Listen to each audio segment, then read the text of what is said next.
Assalamualaikum, salam sejahtera, salam Sarawak Maju Makmur dan salam UKAS. Saluran Informasi Rakyat. Lebih dahulu saya Firdaus Dan saya Lia Amira. Dalam Juh Randau edisi Februari 2024 yang mengupas mengenai apa, Lia?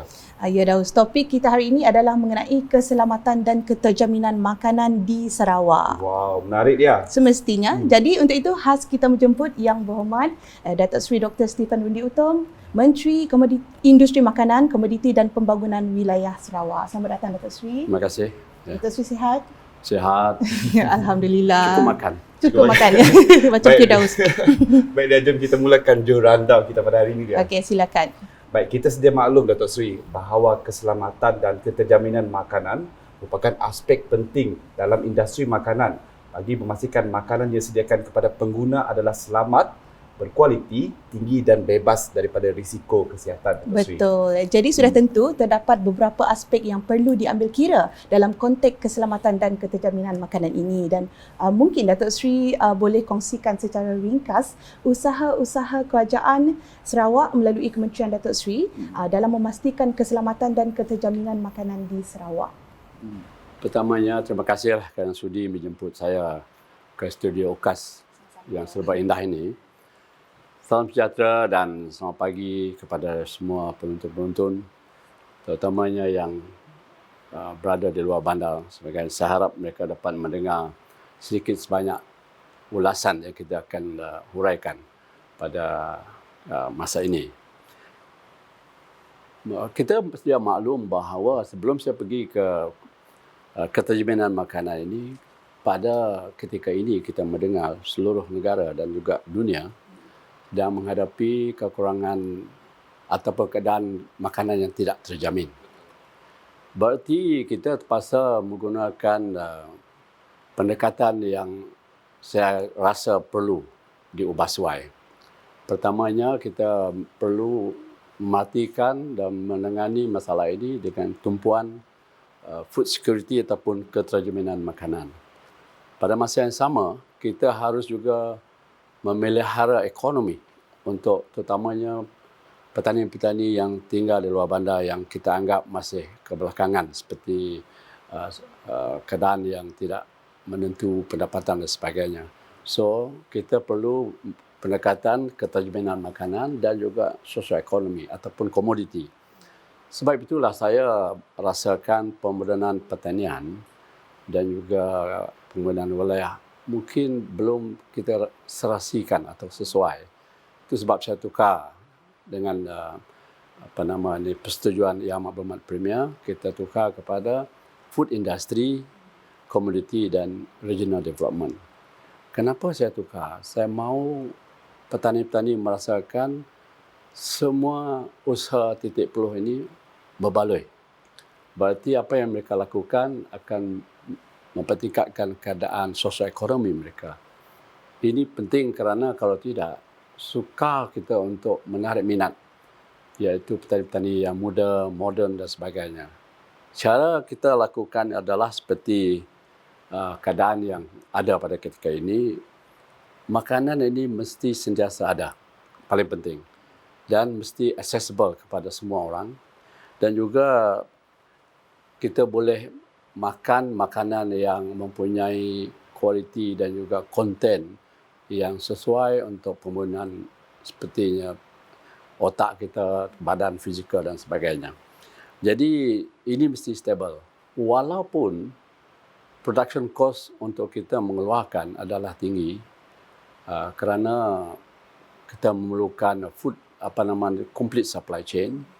Tetapi dalam keadaan ketika ini, terutamanya keadaan geopolitikal yang tidak menentu, sudah pasti setiap negara akan memberikan tumpuan untuk menentukan negara mereka juga perlu keterjaminan makanan. Jadi import kita akan terjejas. Itu sebabnya kementerian saya perhatikan bahawa semua dipanggil SSR ataupun SSL, self-sufficient level, terutamanya padi, beras. Kita hanya melihat 34% atau mendapat 34% yang kita dapat keluarkan. Kalau kita dapat keluarkan dalam 60% adalah tumpuan kita atau target kita. Tetapi pada ketika ini saya merasakan bahawa banyak perlu dilakukan. Jadi usaha-usaha ini adalah untuk mempertingkatkan dari segi infrastruktur yang sempurna, termasuk irrigation dan drainage sesuai untuk padi, dan keadaan kita di Sarawak, Sebaran sebagainya, iaitu kawasan kita deep pit. Jadi memerlukan to create a hard pan memang perlu banyak perbelanjaan. Saya berterima kasihlah kepada Yang Berhormat Premier yang telah pun secara inisiatif sendiri melihat bagaimana kita dapat menambahkan production dari segi volume untuk padi. Jadi padi kita pada ketika ini adalah kebanyakannya secara tradisional, iaitu padi yang konvensional yang ada di sini tidak dapat yield yang baik. Berarti kita perlu teknologi dan sebagainya. Jadi saya merasakan ini secara in the nutshell, kita perlu melihat secara menyeluruh, holistic approach. Itu sebab saya merasakan usaha-usaha ini bukan usaha kementerian saya saja, keseluruhannya, termasuk agensi-agensi kerajaan dan juga private sector, public sector dan juga community. Saya merasakan dari asal yang saya lihat semasa saya in my younger days, orang mencari sara hidup dengan padi cukup makan. Itu kadang-kadang tak cukup makan. Even a year, maybe half a year sudah habis. Ini harus kita lihat dari segi penggunaan yang baru supaya dia bukan hanya untuk cukup makan. Kita harus melihat sebagai komoditi yang kita boleh pasarkan untuk menambahkan pendapatan. Kita mempunyai target yang sangat tinggi untuk menjadi pendapatan tinggi, negeri pendapatan tinggi. Kita memerlukan 15,000 untuk petani seisi keluarga. Kita perlu menggunakan pakai teknologi moden. Itu sebab saya terima kasihlah, saya akan berkongsikan nanti apa tu teknologi moden yang perlu kita lakukan. Bukan hanya untuk padi sebagainya, tapi keseluruhan agriculture activities. Ya, betul. Itu tadi adalah usaha yang kita dapat tahu. Mungkin seperti yang Datuk Seri cakap tadi, banyak lagi usaha-usaha yang belum dijelaskan. Betul. Yang pasti kita tahu usaha Kerajaan Sarawak itu sendiri yang paling utama adalah dari segi infrastruktur. Baik. Terbaik Sarawak. Jadi tadi dia usaha kan daripada kerajaan. Ya. Sekarang ni saya nak tanya dengan Datuk Seri lah berkenaan dengan cabaran utama yang mungkin kami atau masyarakat di luar sana tidak tahu dan perlu tahu sepanjang Kementerian Datuk Seri melaksanakan usaha ini. Terima kasihlah. Dari segi aktiviti pertanian, agro activities, iaitu cabaran yang saya lihat adalah untuk menukar mindset. Cara kita berfikir melakukan sesuatu, mengeluar atau menghasilkan sesuatu masih cara lama. So, cabaran pertama adalah pemikiran kita harus berubah, iaitu we have to change our mindset. Yang kedua, our practice. Kita suka untuk pindah daripada cara tradisi atau traditional ways of doing things kepada cara modern. Ini adalah memerlukan bukan saja latihan tetapi awareness program daripada pihak Jabatan Pertanian dan sebagainya. We cannot do it business as usual anymore. So, paling penting, apa itu komoditi harus dipahami. Apa itu food security harus dipahami. While we are doing looking for dollar and cent, we must also make sure that our food secured, food on the table. Saya beri contoh. Sekarang kita lihat petani-petani di luar bandar atau di luar sana, mereka cukup berminat untuk menanam kelapa sawit. Kadang-kadang kebun getah pun ditebang untuk tanam kelapa sawit. Kawasan lapangan padi sudah ditukar kepada kawasan sawit. Kenapa? Kerana mereka memerhatikan itu ada pulangan yang baik. When you look at dollar and cent. Jadi kita harus mengorientasikan pemikiran ini kepada keterjemahan makanan. Jadi cabaran yang saya tengok pertama adalah to change the mindset. Yang kedua adalah muka bumi, keadaan topografi dan sebagainya. Kita mempunyai kawasan pit yang banyak, ataupun yang dalam dan sebagainya. Sesuai tak sesuai, pihak Jabatan Pertanian telah pun memastikan lebih kurang 10,000 hektar telah pun dikenal pasti. Jadi saya akan nanti huraikan bagaimana kita perlu kawasan tersebut supaya kita dapat mempertingkatkan pengeluaran hasil padi kita di Sarawak. Ya. Jadi ini penting kerana sebelum kita pergi mendalam lagi, kita perlu melihat bahawa keadaan seperti ini harus kita tangani walaupun kita terpaksa berbelanja besar. It will be in billion for us to create a good so-called hard pen dan sebagainya, keadaan sesuai untuk tanam padi. Sekali kita buat investment, lepas tu kita boleh guna pakai. Kerana pengairan, drainage dan sebagainya sangat penting untuk padi. Tetapi kita tidak ada cara lain.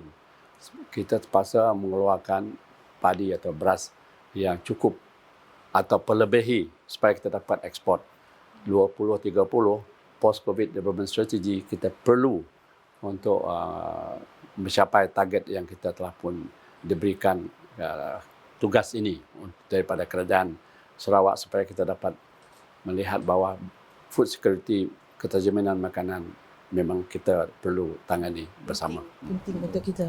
Terbaik Sarawak. Okey, baik. Kita dah dengar penjelasan serba sedikit mengenai apa yang dimaksudkan dengan keselamatan dan keterjaminan makanan khususnya di Sarawak. Ya, semestinya banyak lagi yang kita nak kupas tentang topik berkaitan. Tapi sebelum itu kita berehat sebentar dan kembali selepas ini Datuk Seri dalam segmen yang kedua.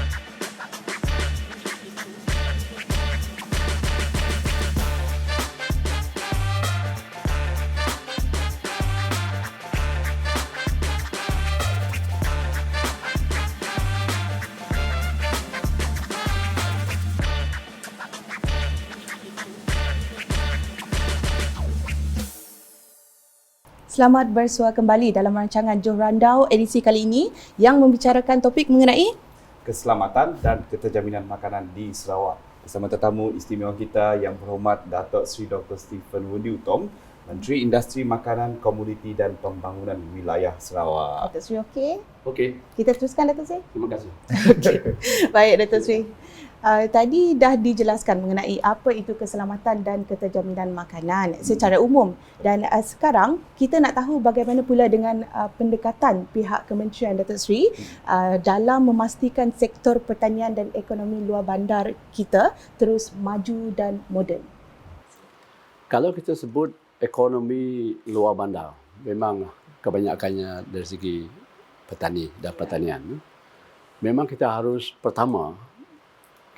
mentransformasikan cara praktis yang orang yang bertani di luar bandar. Tetapi saya ingin juga mengupas bagaimana kita dapat menggunakan same konsep untuk urban farming. Luar bandar dan di bandar. Kenapa? Kerana saya perhatikan orang yang petani di luar bandar makin tua. The old aging population. Kalau kita biarkan saja menumpukan luar bandar dengan petani-petani yang sudah tua, kemungkinan besar kita punya production akan terjejas. So, yang paling penting sekarang kita mesti menumpukan kepada generasi muda yang lebih berpengetahuan, more trainable, more knowledgeable untuk mereka dapat diguna pakai sebagai petani yang dapat menghasilkan hasil yang lebih baik. Yield, better quality dan sebagainya. Jadi saya sambil kita menumpukan untuk mempertingkatkan pendapatan petani di luar bandar secara moden dan cuba untuk mereka menggunakan pakai teknologi baru kerana tak ada cara lain untuk kita menambahkan pendapatan dan juga cara penambahan hasil yang baik kalau tidak melalui teknologi moden ini.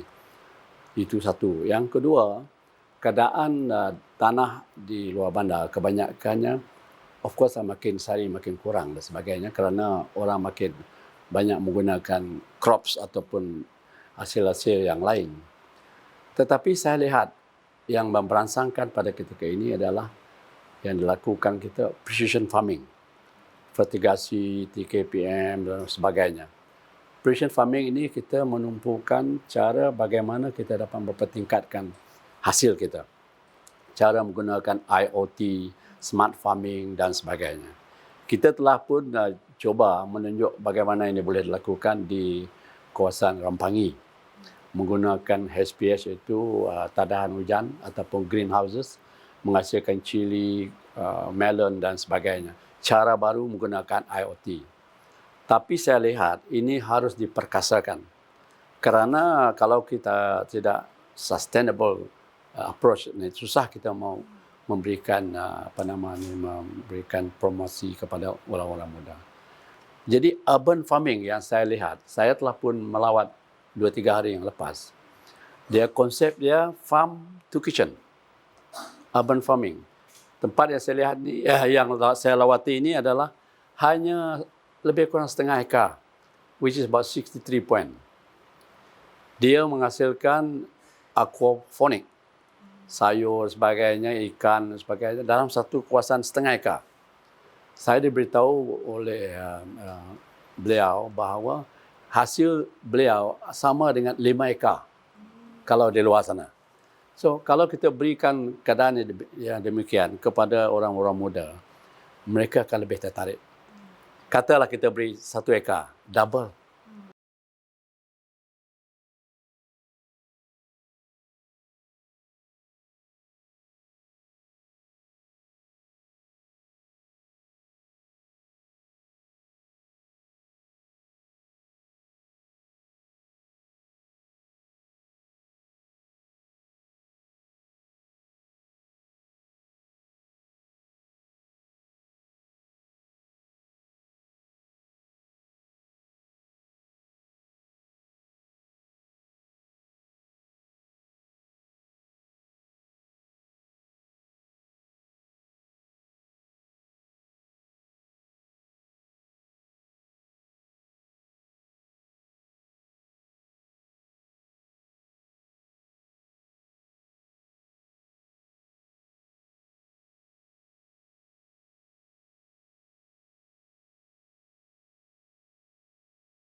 How to make money, nobody wants to go under the sun.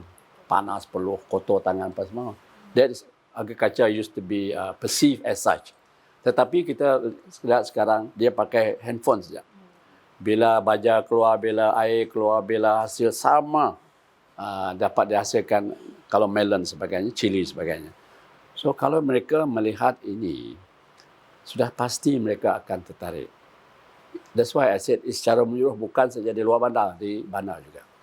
Jadi yang kita perlu infrastruktur yang canggih.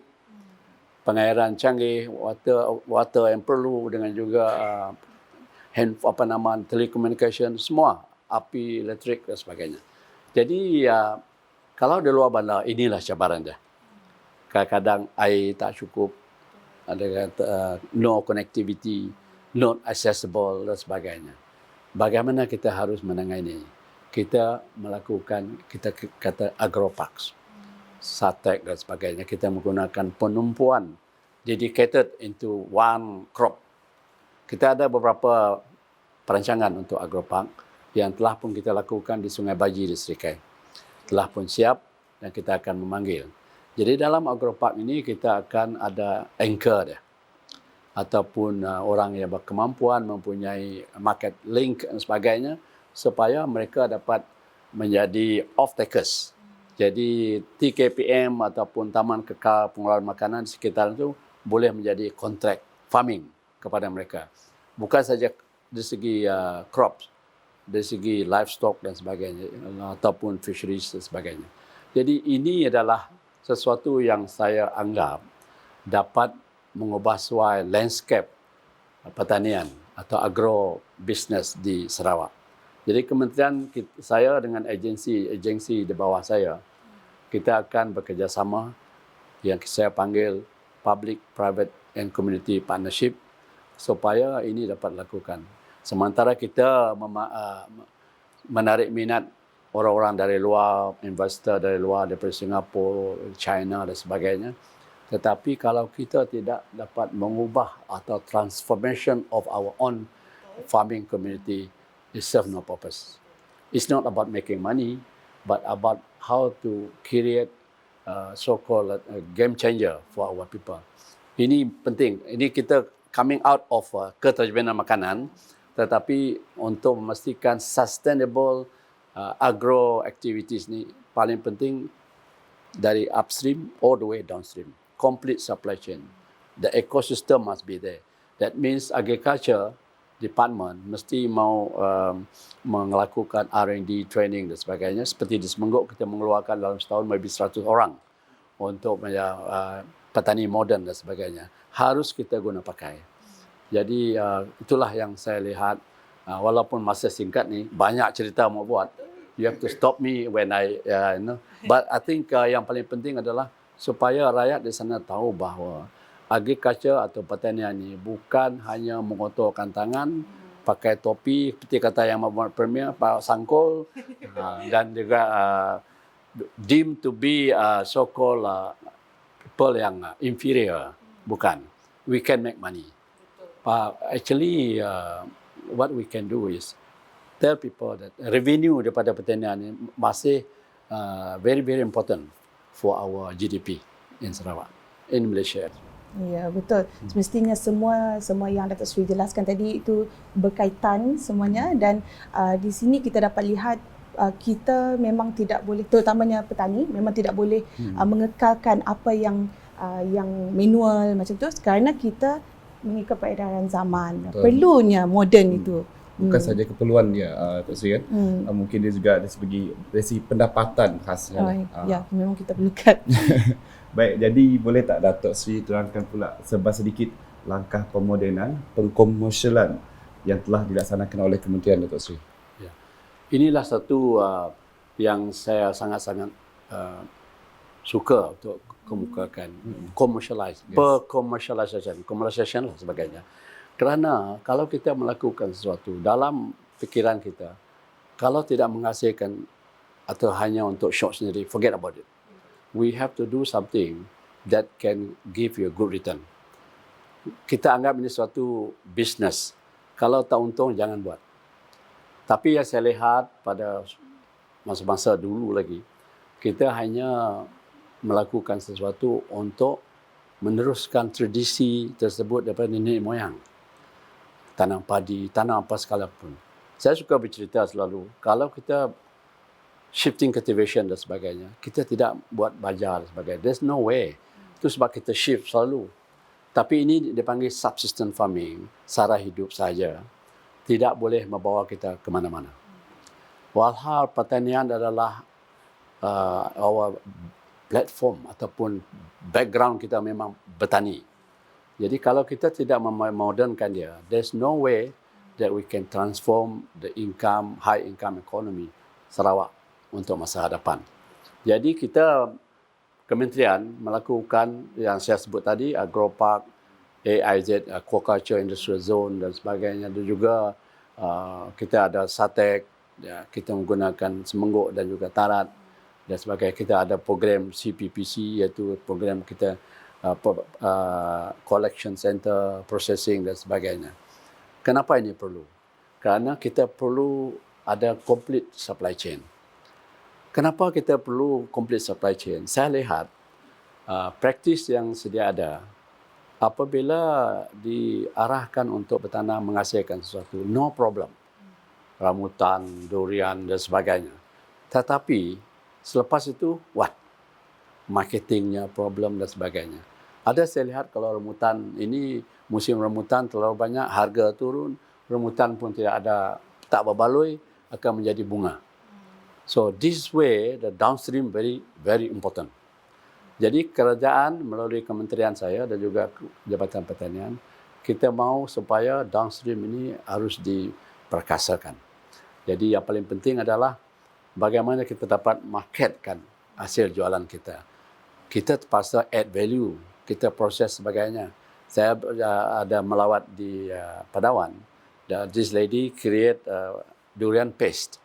Dia beli semua durian yang ada di kawasan tersebut, dia create durian paste, dia buat macam-macam ice cream dan sebagainya, dia dijual kepada semenanjung Malaysia. Ini satu cara, tapi itu satu orang saja. Kalau kita boleh buat sekumpulan, cluster, jadi kita dapat kawal dan juga monitor supaya mereka harus berkekalan, sustainable, lestari dan sebagainya. Ini sangat penting. Kalau tidak, semua crops ataupun yang dihasilkan selalu setakat itu saja. So, saya telah pun dalam Dewan Undangan Negeri, dalam perancangan saya dan kementerian, kita menumpukan kawasan-kawasan yang mempunyai kualiti hasil crops yang perlu. Macam buah dabai, kawasan tengah Sarawak, dan Empurau, for example, di kawasan Kapit, Song, Katibas, tapah yang bagus daripada kawasan Binyuk di Bintulu, di Sebau, dan kopi di mana dan sebagainya. Kita panggil belt kerana mereka tahu bahawa in our endeavor to create a premium product, we have to identify the area, and that product Empurau from where nobody will question the price or whatever, dabai dan sebagainya. Tuan-tuan dan puan-puan, kalau rasakan dabai ini, kalau tidak daripada kawasan Tensra, dia lain rasa. Less lemak dan kurang tasty dan dabai biasa. Jadi kalau kita menumpukan tersebut, kita can create a premium product. 1 kilo Empurau, 1,000. Itu belum dimasak lagi. Kalau 1 bulan jual 3 ekor, 4 ekor Empurau, sudah berapa ribu. So inilah, why are we not doing it? Because we don't know. Jadi kita harus memberikan penekanan dan juga informasi kepada petani-petani. Why are we dealing with something which is not that valuable, tetapi kita yang tinggal kayak ini. Ini penting kerana kita tahu bahawa yang muda-muda ni bila ada, when they talk about money, they will do it. Itu yang paling penting. Jadi begitu penjelasannya jelas dan padat daripada Yang Berhormat Datuk Seri Dr. Stephen. Semoga perkongsian ini dapat diambil maklum oleh semua yang menonton. Dan Firdaus, kita ke segmen yang terakhir atau? Ya boleh. Tapi Yulia, apa pun kita berehat dululah dan kembali lagi selepas ini.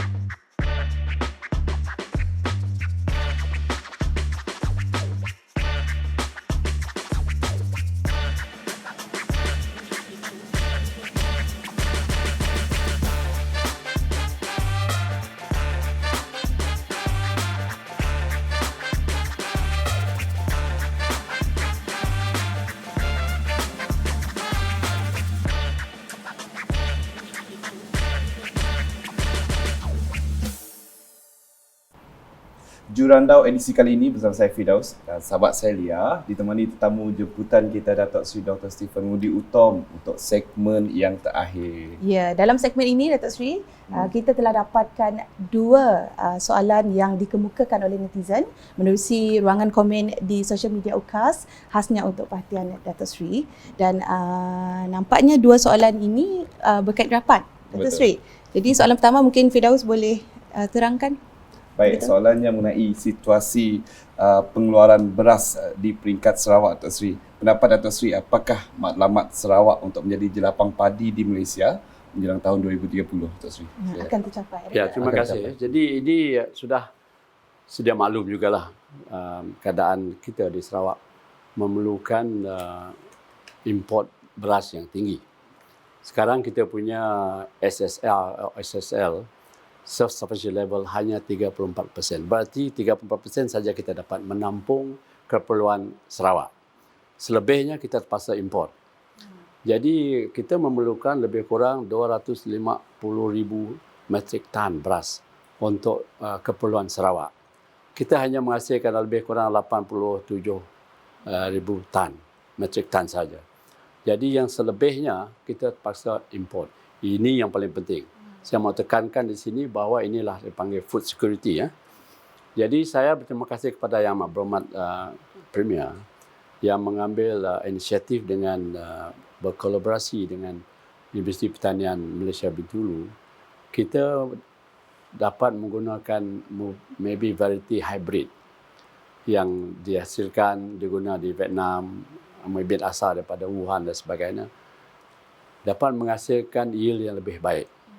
Jadi kalau sekarang kita menghasilkan lebih kurang 3 atau 3,5 metrik tan satu hektar.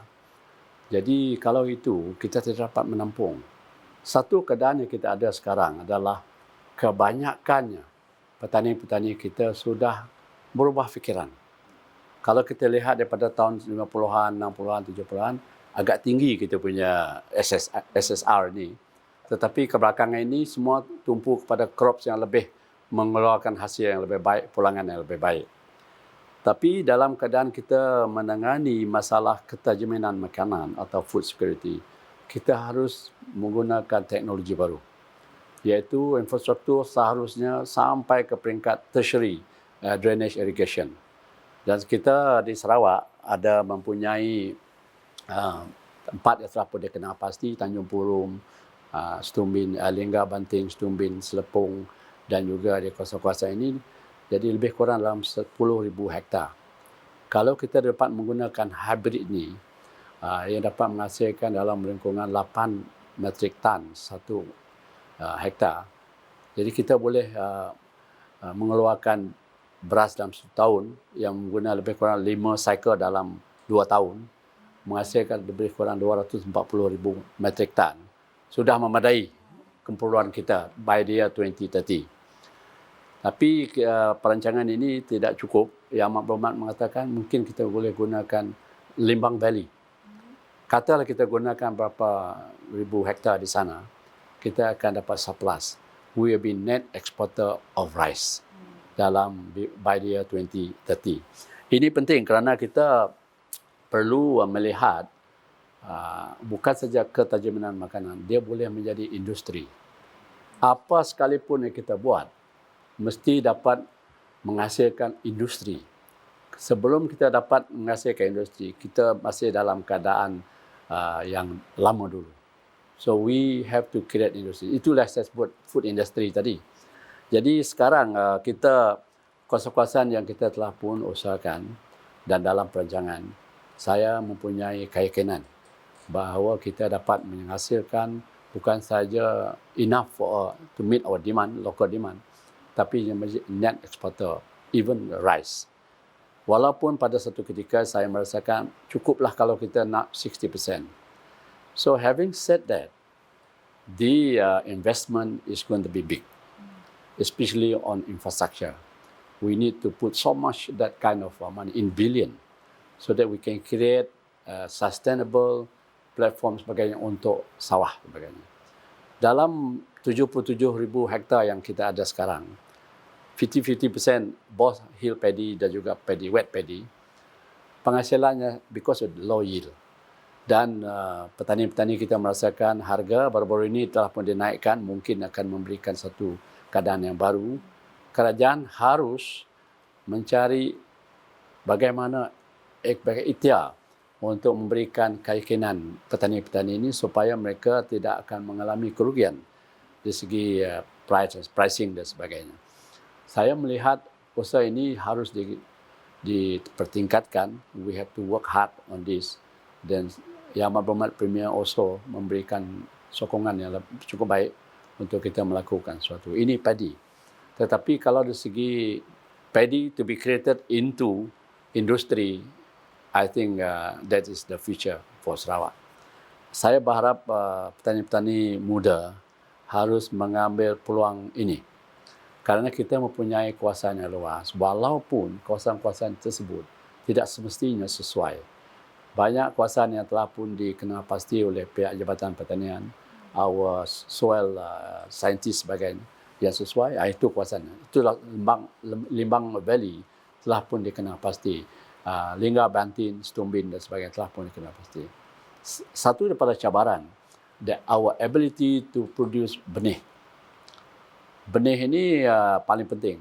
Yang tadi itu hybrid, benih untuk premium beras seperti Barrio beras, Barrio rice, ada Bajong, Biris, and then all this rice, and now Adan rice. Jadi ini dia punya can catch a very good price, RM25 per kilo dan sebagainya. Jadi kalau boleh, sementara mereka menanam untuk keterjaminan makanan, mereka juga menanam untuk penghasilan pulangan yang lebih baik.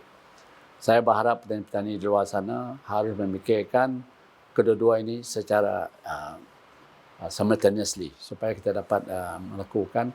We have food security, we have money out of what we're doing. So this is very important for agriculture. Betul. Terbaik Sarawak. Jadi kita memang confident lah bahawa Sarawak boleh menjadi jelapang padi di Malaysia menjelang 2030 ataupun sebelumnya lagi. Harap-harap lah. Harap-harap. Berdoa. InsyaAllah. Sebab tempoh hari kita menerima lawatan daripada Menteri daripada Persekutuan Datuk Seri Mat Sabu yang menjaga keterjaminan makanan. Beliau telah pun bersetuju untuk memberikan sokongan penuh kerana Sarawak ni kawasannya luas. Jadi kawasan-kawasan negeri lain tidak ada yang seluas ini. Kita boleh digunakan pakai sebagai jelapang padi. Jadi yang paling penting adalah infrastructure. Itu kita akan bekerjasama dengan federal government untuk membuat perancangan yang terperinci untuk infrastructure.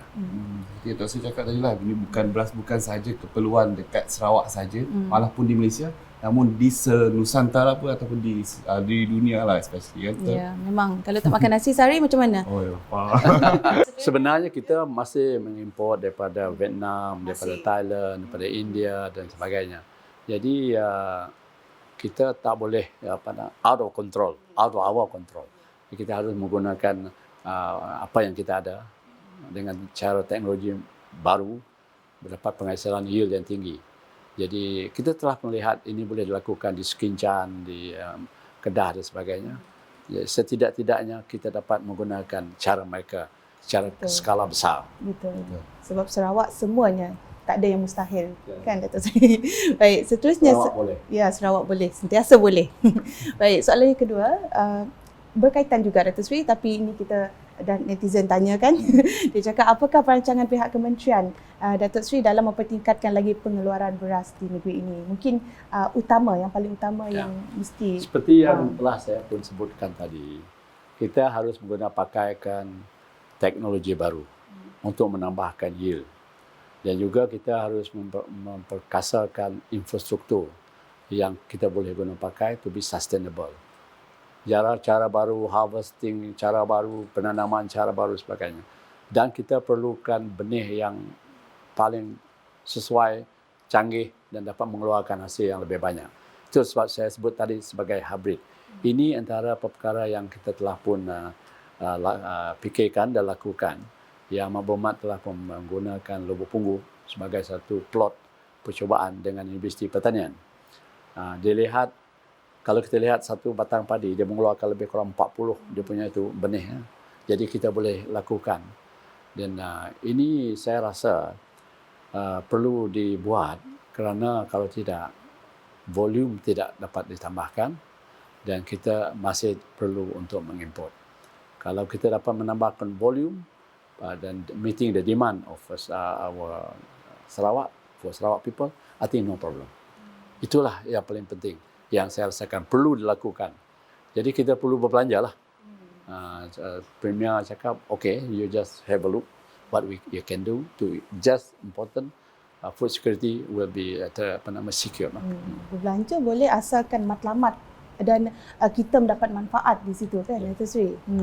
Baik, kita sudah berada di penghujung bowl bicara kita dan pastinya semua yang telah diperjelas dan disampaikan oleh Dato' Sri Dr. Stephen tadi menjawab segala pertanyaan yang menjadi persoalan sebelum ini, seterusnya menambahkan lagi pengetahuan serta informasi untuk kita semua. Ya betul ya. Mungkin banyak lagi Dato' Sri yang nak kongsikan sepatutnya kan Dato' Sri.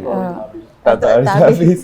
Baik, sekali lagi terima kasih Dato' Sri kerana meluangkan masa bersama kita di studio UKAS pada hari ini. Tapi sehingga ke penghujung rancangan. sebelum tu kita nak dapatkan mungkin betul. Dato' Sri ada kata-kata terakhir, ucapan yang nak dikongsikan kepada penonton Jurandau. Terima kasih. Jadi impian saya, mungkin juga impian semua kita, mau melihat bahawa Sarawak ini bukan saja mempunyai food security yang terjamin, tetapi sebuah negeri ataupun wilayah yang berkemampuan to move forward faster.